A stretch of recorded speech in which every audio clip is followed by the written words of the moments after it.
Bonjour et bienvenue dans cette présentation. On essaiera de découvrir une des failles les plus dangereuses du web, qui est l'injection SQL. Pour ce, nous allons suivre le plan suivant. Nous allons commencer par une petite introduction sur les injections SQL, suivie par la découverte de l'attaque en question ainsi que du scénario de cette dernière.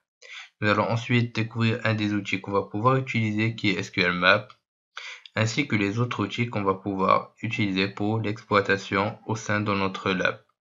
On va finir notre présentation par présenter les techniques de protection contre les injections SQL. Il faut savoir qu'une injection SQL consiste à envoyer à une application des données qui vont générer un bug et donc un comportement inattendu. Elle utilise les chaînes et les interprète comme des commandes. C'est une des failles les plus communes au niveau du web et les plus dévastatrices. On a eu l'exemple de Sony qui a perdu des millions de données qui ont conduit à la perte de plusieurs millions de dollars juste à cause d'une simple petite injection SQL.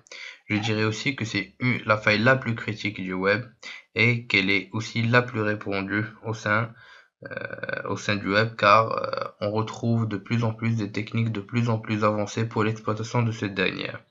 Elle permet donc d'accéder et de modifier librement la base de données.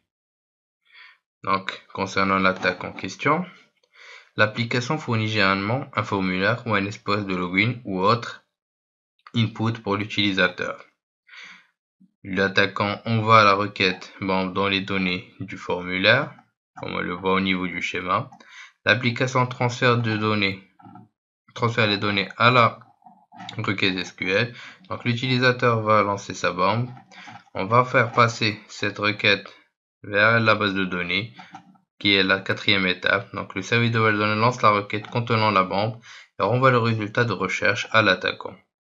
Donc l'application renvoie ce résultat à l'attaquant et c'est ce renvoi qui contient la réponse que l'utilisateur essaie d'exploiter. Donc la requête il va essayer d'exploiter pour récupérer une réponse telle que les noms d'utilisateurs et les mots de passe de tous les utilisateurs au sein de la base de données.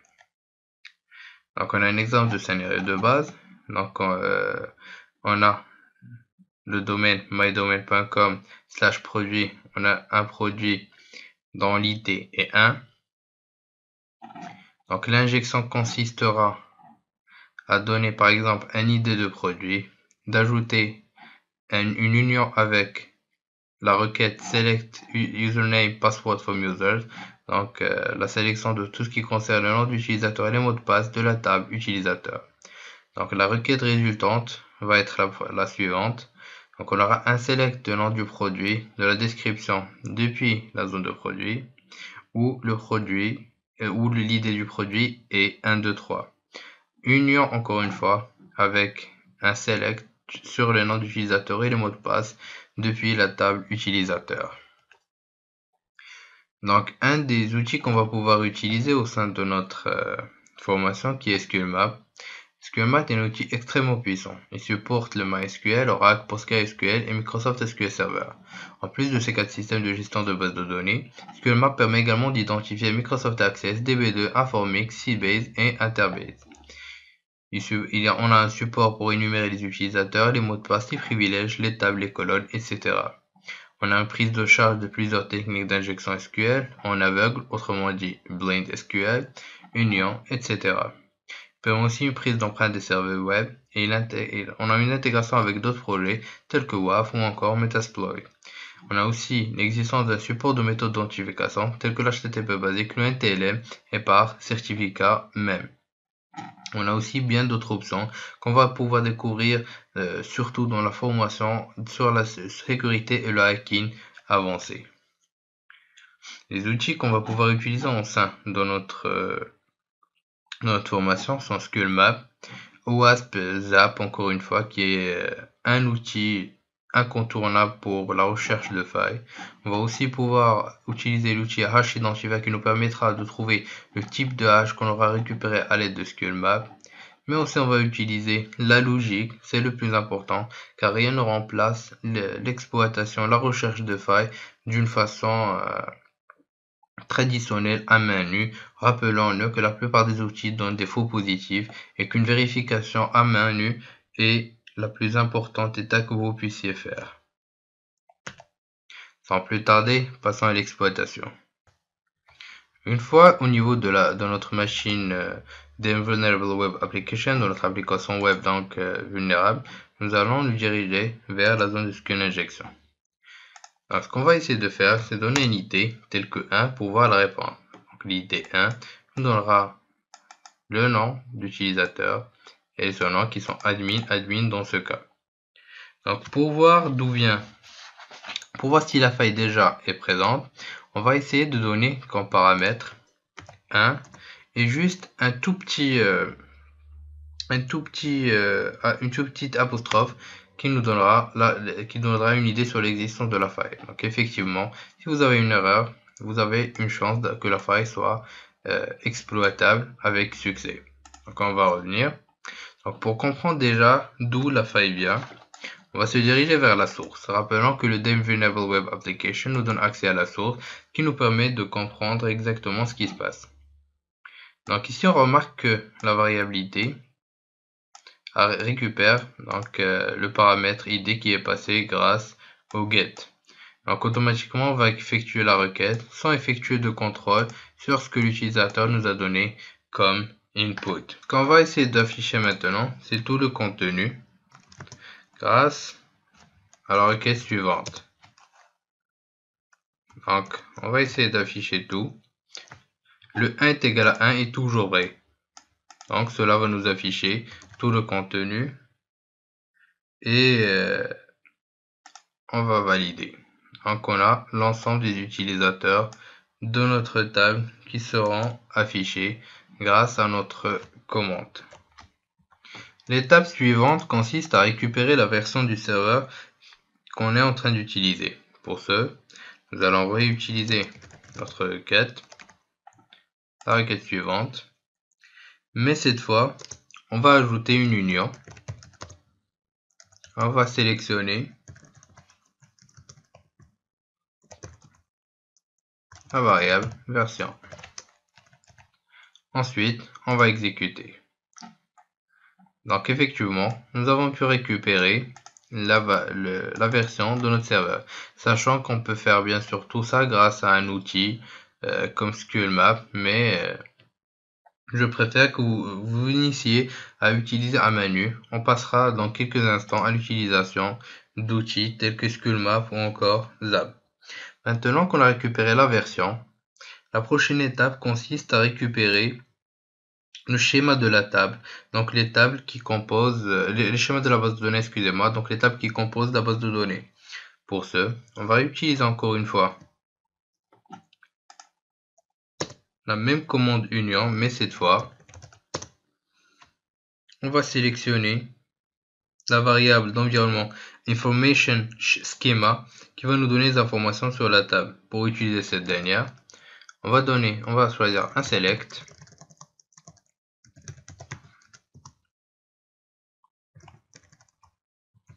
Donc, le nom des tables à partir de donc on va choisir information schema, donc la table, la base information. Il faut faire attention au nom.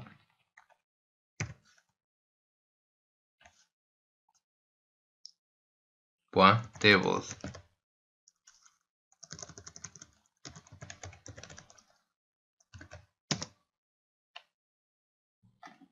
Donc voilà, on a le nom de toutes nos tables. Comme vous le remarquez, vous êtes en train de le remarquer. Donc, ce qui nous intéresse surtout comme table, c'est la table concernant l'utilisateur. Donc on va effectuer une recherche pour voir si cette dernière existe. Donc effectivement, on a une table users qui existe. La prochaine étape, après avoir découvert les tables de la base de données, consiste à récupérer tout ce qui concerne les données donc de cette table, les champs de cette table. Comment on va pouvoir faire ça? Donc, on va revenir. On va encore une fois réutiliser notre requête. en union, on va sélectionner la colonne depuis, encore une fois, information schema,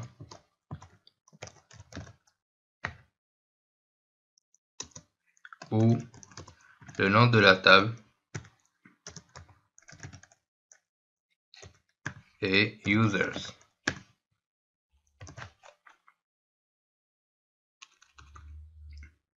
Donc bien sûr, on est en train de récupérer les colonnes qu'on va valider.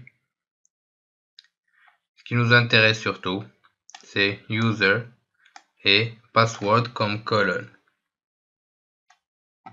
Donc c'est ce qu'on essaiera de faire tout de suite. C'est la récupération des valeurs de ces champs. Donc encore une fois, on va faire une union avec la requête select null. On va concaténer user avec password à partir encore une fois de la base de la table user, et on va lancer, et voilà, on a pu récupérer nos hashes, les noms d'utilisateurs et les hashes bien sûr qui lui sont assignés. Maintenant il vous reste plus qu'à chercher ces hashes. Pour chercher les hashes, vous pouvez soit directement utiliser un cracker, donc comme John the Ripper ou encore comme Hydra pour trouver vos mots de passe, des brutes forcées, utiliser des dictionnaires. Vous pouvez aussi être plus intelligent et malin et d'abord avoir une idée sur le type de hash que vous êtes en train d'utiliser. Pour ce, on va utiliser l'outil hash identifier. Donc il suffit de taper hash identifier au niveau de l'autre invite commande. Vous allez ensuite copier votre hash. On va le coller. Et on aura automatiquement les possibilités les plus probables pour ce hash. Donc principalement CMD5. On va ensuite se diriger vers notre navigateur. Vous pouvez aussi utiliser des bases de données publiques où on a des hashes déjà prédéfinis. On va choisir par exemple le site MD5 Cracker. On va voir si le hash existe. Donc, il suffira de donner le hash, choisir l'option craquer. Donc effectivement, cela existe. Le mot de passe équivalent à password et que c'est correct puisque c'est celui qu'on est en train d'utiliser. Une fois qu'on a pu découvrir comment exploiter cette faille d'une façon soi-disant en utilisant la menu, passons à l'utilisation et l'exploitation en utilisant un outil tel que SQL Map pour l'exploitation et dumper que notre base de données. Vous pouvez donc utiliser SQL Map en utilisant la commande suivante. Il suffira de taper SQL Map-U pour notre URL, -cookie afin d'utiliser nos cookies pour l'authentification. Comme on a dit, SQL Map supporte l'authentification au niveau des sites. Donc on a juste besoin de copier nos cookies ici pour pouvoir nous authentifier et chercher des exploitations possibles. Vous pouvez aussi ajouter l'option -dump pour dumper, donc enregistrer la base de données au niveau local, ou encore juste les afficher sans la commande dump. Donc dans notre cas, on laissera le dump. On va lancer notre commande. Donc tout d'abord, on a récupération du type de base de données. Donc oui, on a une redirection, c'est normal puisqu'on va essayer de se connecter à cette dernière. Donc voilà, on a déjà une récupération automatique de tout ce qui concerne les champs. Donc on nous demande si on veut stocker de façon temporaire les hashes, donc oui. Donc on nous demande aussi si on veut craquer les hashes grâce à une attaque dictionnaire. Donc automatiquement au niveau de SQLmap, on va utiliser un dictionnaire qui est déjà là, qui est prédéfini. Donc pourquoi pas, on va choisir l'option oui. Donc automatiquement, on va récupérer toutes les tables de la base de données et les enregistrer. Donc le crack des hashes a été fait d'une façon automatique, comme vous pouvez le constater. On a les utilisateurs, le mot de passe haché et le mot de passe craqué. Donc vous pouvez aussi accéder à ces informations en allant vers ce répertoire.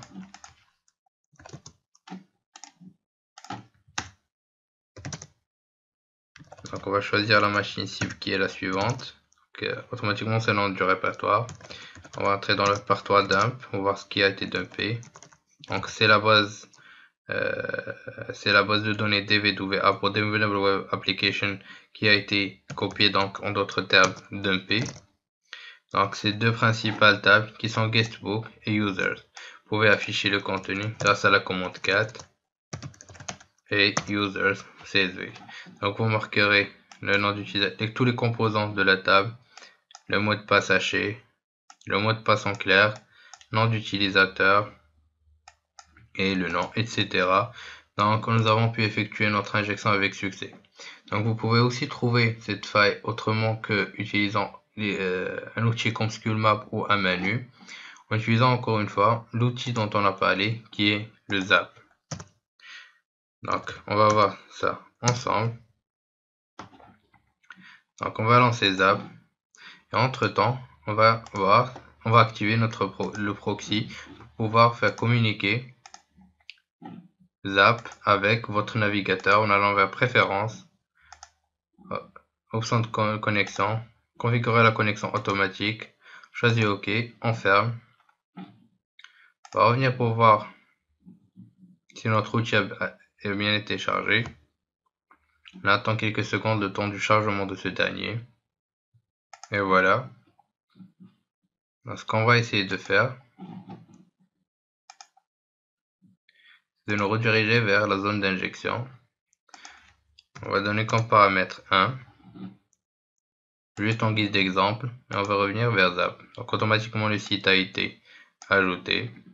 Ce qu'on va essayer maintenant, c'est de scanner le site pour voir s'il existe une faille de type SQL injection. Donc on va choisir l'option encore une fois balayage actif et lancer le balayage avec les paramètres par défaut. Donc automatiquement notre Zap, donc Z Attack Proxy, va tester toutes les variables possibles. Ensuite, on se dirigera vers les alertes une fois le scan fini pour voir si on a eu quelques résultats. Vous remarquerez que l'utilisation de Zap est vraiment très facile et vraiment assez avancée quand même pour la découverte de failles. Donc voilà, on a pu découvrir notre injection SQL. Pour avoir plus d'informations, il suffit de double-cliquer et vous aurez tout ce dont vous aurez besoin comme information. La description, quelques informations sur la SQL, mais aussi la solution et quelques références. Donc voilà pour la découverte de failles grâce à un autre outil, encore une fois, OWASP Zap, qui est vraiment extrêmement puissant. Afin de se protéger contre les injections SQL, il faut bien sûr, comme premier point, éviter tout ce qui concerne les interpréteurs. Il faut aussi encoder toutes les données fournies par l'utilisateur avant de les passer à l'interpréteur. C'est un point très important qui n'est pas à oublier. L'utilisation d'une validation de type whitelist sur les données utilisateurs est aussi favorable à l'utilisation. Il faut aussi minimiser le maximum de privilèges dans vos bases de données, ainsi que le paramétrage des options, ou autrement dit le paramétrage des entrées, qui vous permettra de gagner en sécurité et donc d'éviter cette faille injection SQL, comme vous pouvez le remarquer dans le script suivant. Donc, ce qu'on a pu découvrir dans cette présentation, c'est la faille injection SQL qui est une des failles les plus dangereuses du web. On a aussi découvert l'exploitation de failles injection et l'utilisation d'outils comme ZapProxy et SQLmap qui qui sont des outils très puissants. Nous avons aussi pu découvrir la sécurisation des failles injection SQL, sachant qu'il existe d'autres exploitations possibles et plus avancées qu'on va pouvoir découvrir ensemble dans la formation avancée sur la sécurité informatique et le hacking. Je vous dis merci de votre suivi et à la prochaine vidéo.